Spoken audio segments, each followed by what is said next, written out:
Александар го познавам повеќе од 10 години. Во неговата ординација првпат влегов со неподвижно рамо и со големи болки. Треба да се работи, рече тогаш, цртајќи ми вежби со онакви човечиња од цртички, кои дури и такви најпрости делуваа насмеано и ентузијастично, што креват текчиња или тегнат лента. Јас ич не бев, ама со време морав да станам. И поагилна во вежбањето, но и полюбопитна за тоа како функционира човечкото тело, кој не е машина составена од лостови, запчаници, вентили и ремени, туку од органи и врски помеѓу нив кои често остануваат недоразбрани.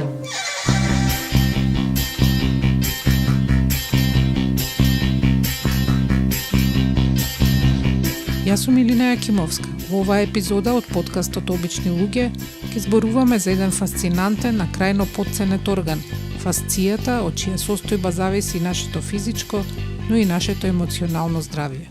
Кога ќе ме прашаат пациентите или некој што е фасција, јас прво им кажувам дека тоа е она кога јадеме сувомеснати производи врат. Тоа е тоа белото околу мускулите на вратот, околу парчето кој што го гледаме пред нас. Тоа белото, тоа не е масно ткиво. Масното ткиво е поинакво на форма како салце, а фасцијата се некакви жилички во бела боја, материјал кој што е направен од лигаменти, тетиви, фиброзни ткива. Отприлика, тоа е оној првиот опис што представува фасцијата. Значи, тоа е ткиво кое ги обединува, ги поврзува органите и системите во една функционална целина. Како можеме да го замислиме тоа?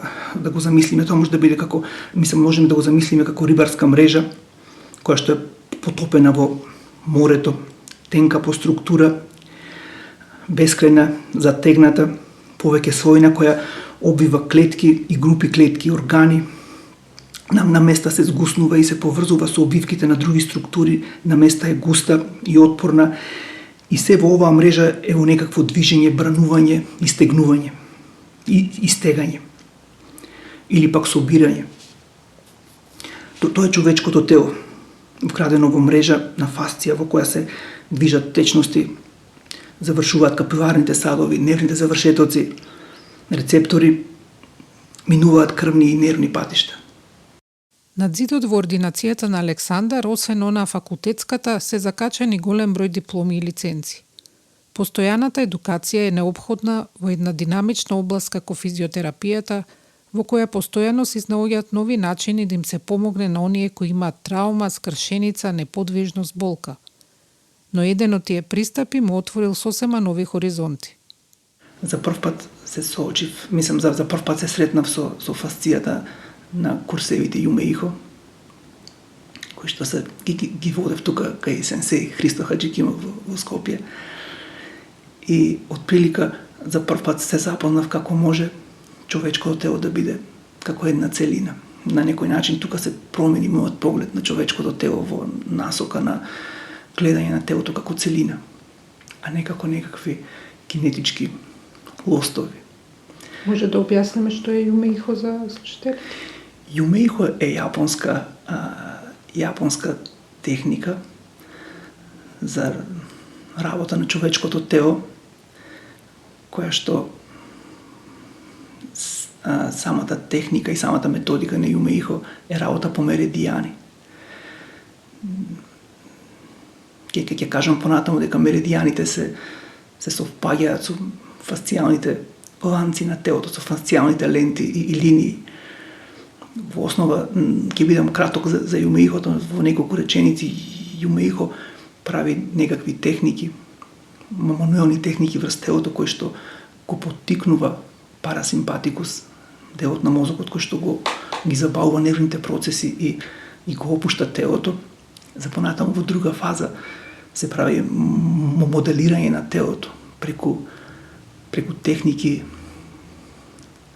манипулативни техники со кои што телото доаѓа во идеалните физиолошки линии. Значи, терапевтот наоѓа некој дефект, некоја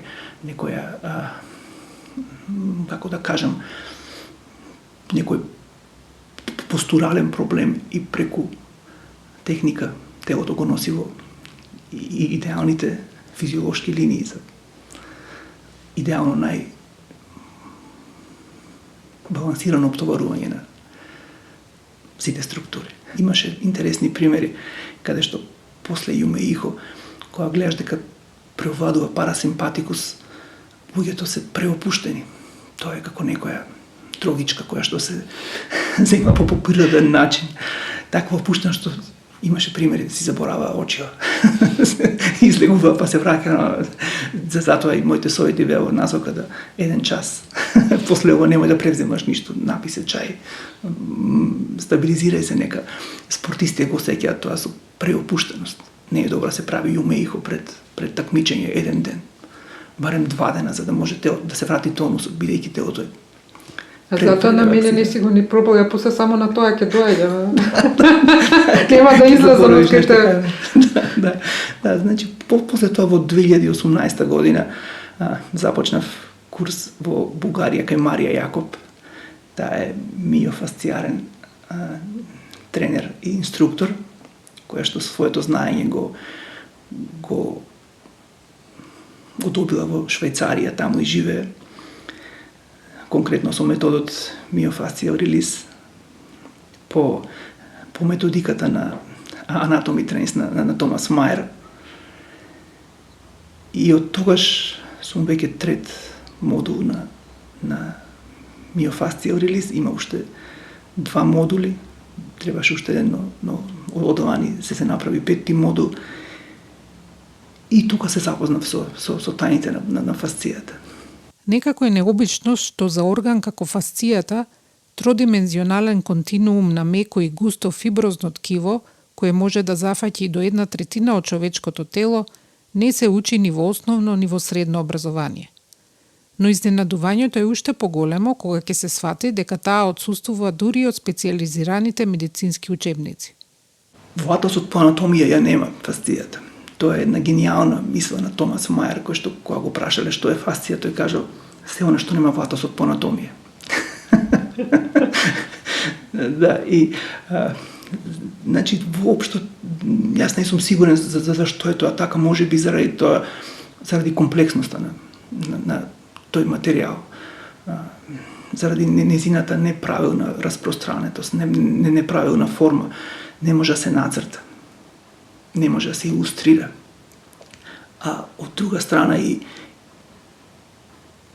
физиолошкото дејство е некоја на фасцијата е некоја мистерија за научниците, која што се повеќе се истражува. Последните 20-30 години има многу истражувања и многу докази како фасцијата влијае на мислам што е фасцијата и зошто е тоа важно, како таа влијае на човечкиот организам и што уствари представува фасцијата.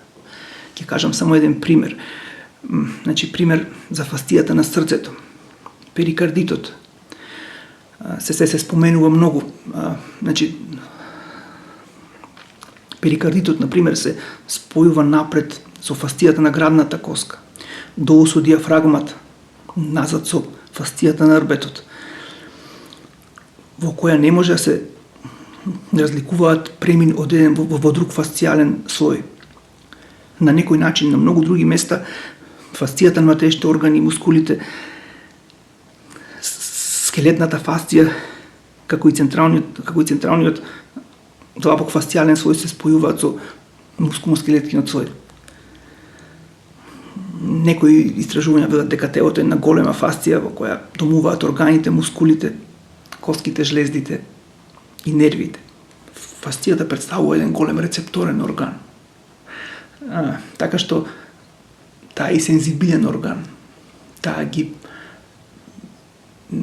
има истражувања каде што информациите кои што стигаат до окото од кои што стигаат до окото завршуваат на плантарната фасција, на фасцијата на стопалото.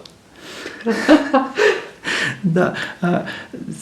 Фасцијата на стопалото реагира на нешто што ти го видело окото. Апсолутно, секој. Например, змија ако видам и ми се грчи стопалото во таа смисла. Да, знаеш, оние термини, ми се наежи кожата, ми се дигна косата, ми се здрвија нозете.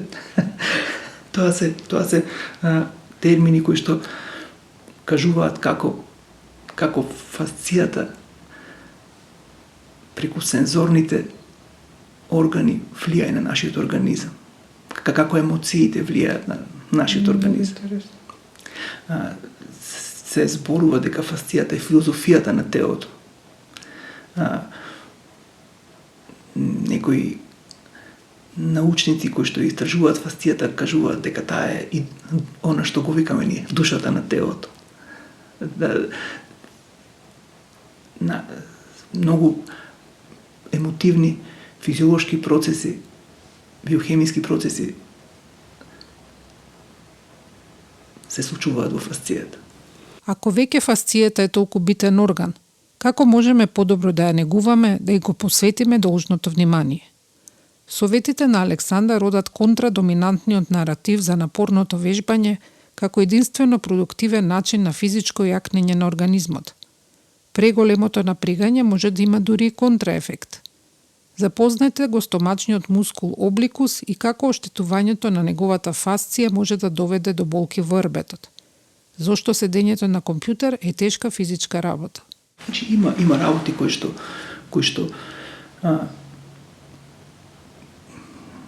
ја негуваат фасцијата и има работи кои што ја оштетуваат фасцијата. Во основа движењето,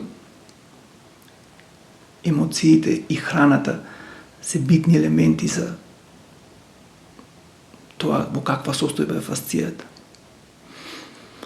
Кога се зборува за физичкото оптоварување, битно е да се знае дека напрегање на телото, големиот, значи, преоптоварување на човечкото тело прави и преоптоварување на фасцијата и прави микроповреди кои што понатаму водат до разни адхезии, прилепнувања, скрутувања, задебелување и некакви патологии во самата структура. Долготрајна принудна позиција, како што е компјутерот, може да не е добро да се одрази негативно на фасцијата, но и во однос на вежбањето. Значи, по-нежните, по-лесните движења повеќе му пријат на фасцијата, по-големите оптоварувања на некој начин ја оптоваруваат фасцијата и после таа реагира со негативен одговор на човечкото тело. Кога сме кај пренапрегнувањето на телото, ќе ги спомнам тие што вежбаат бодибилдинг во теретаните. Значи, најголем дел од тие бодибилдери имаат проблеми со грбот. Иако, според некоја логика на медицината, јаки мускули значат и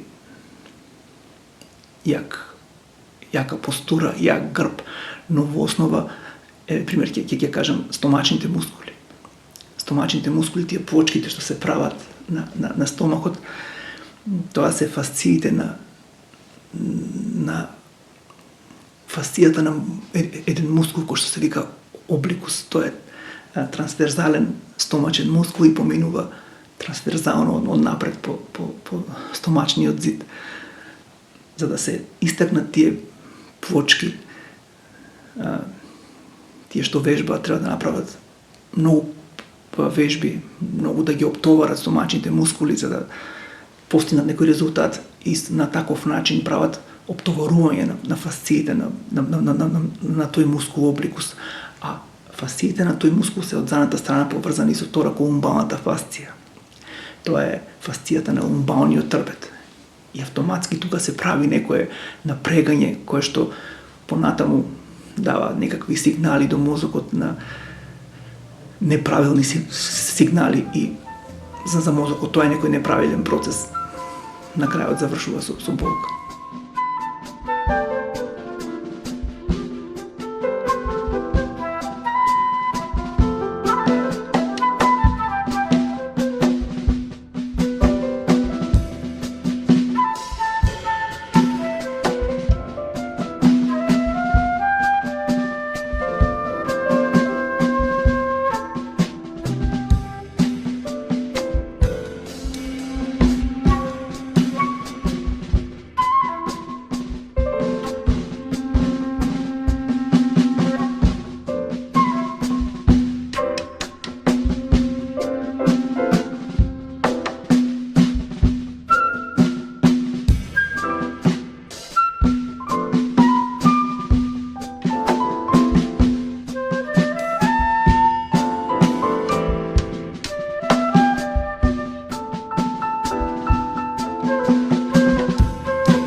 Забелешките на Александар во врска со билдањето, кросфитот и другите типови интензивни тренинзи можеби некому нема да му се допаднат.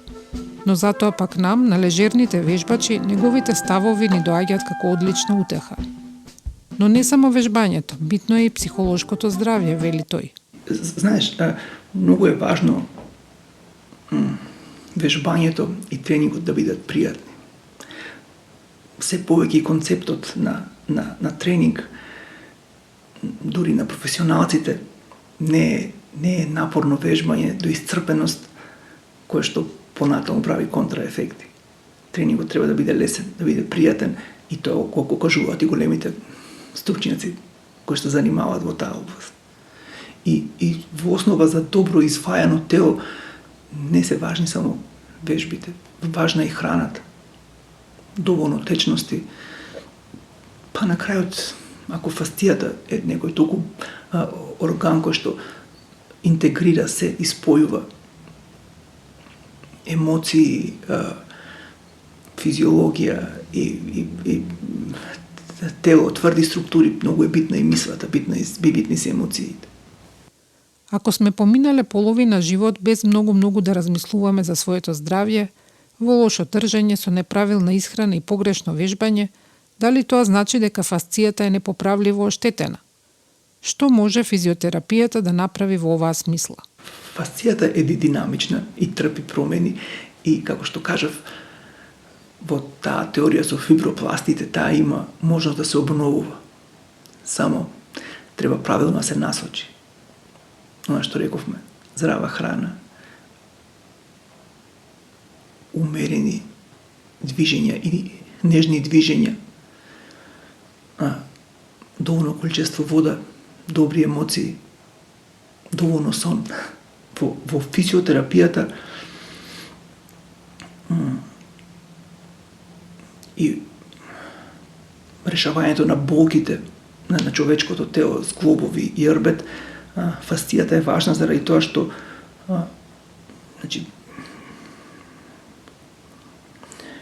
е важна заради тоа што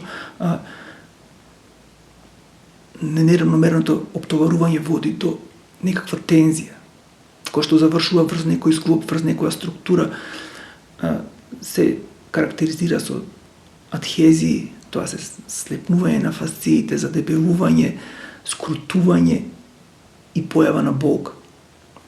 Кога се прави третман на фасција во мојата област, многу е важно прво да се детектира, да се направи преглед и да се детектира каде има некаква тензија и да се најде каде таа тензија прави некаков проблем. Што не значи дека тензијата е на местото на болката. Апсолутно не. Многу често тензијата знае да биде на другиот крај на телото. Еве, например, некој ожилјак, дури мал ожилјак може да направи проблем на многу подалеку на друга страна на телото. Мислиш од повреда или од хируршки зафат? Од хируршки зафат. Понекогаш може да биде некој поголем ожилјак кој што узна која што е од хируршки зафат, но телото да најде компензација и да тоа не влијае на тензијата, но некогаш може и мал ожилјак да направи. Значи царски рез не е добро баш. Па царскиот рез кај жените е еден момент кој што доколку не се направи добро враќање на жената во физичката, значи царскиот рез сам по себе представува сечење на 8-9 слоја фасци, а се шие само една. Потоа сите други се зафаќаат која као ќе стигне. Зато и се опушта. И од старт тоа е на тензија која што жената помалку или повеќе, а може би не ја чувствува, но ја има до крајот на животот. Тоа е кога зборуваме за проблемите на вратот, е како една гравата која што те влече према долу. И е кратка и главата ја влече према долу. Жените не го чувствуваат тоа, но тоа постои. По некое време прави компензација и прави болка на вратот и тензија.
Ако западната медицина не и го посветува потребното внимание на фасцијата, тоа не важи за источната.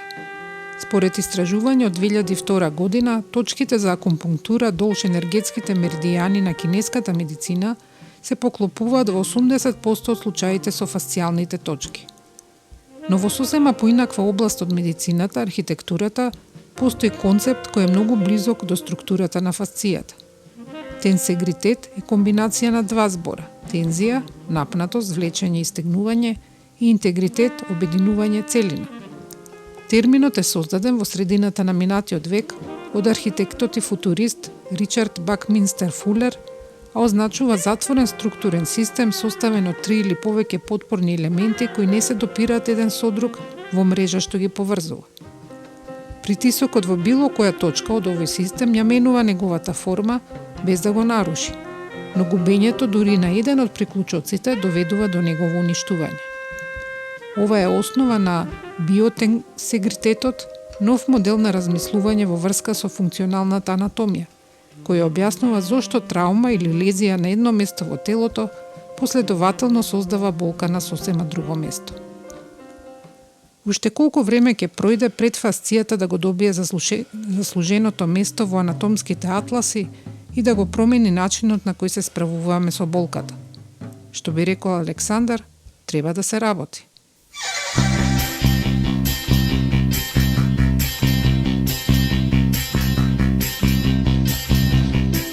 Јас сум Илина Јакимовска, аудиомонтажа Бојан Угриновски.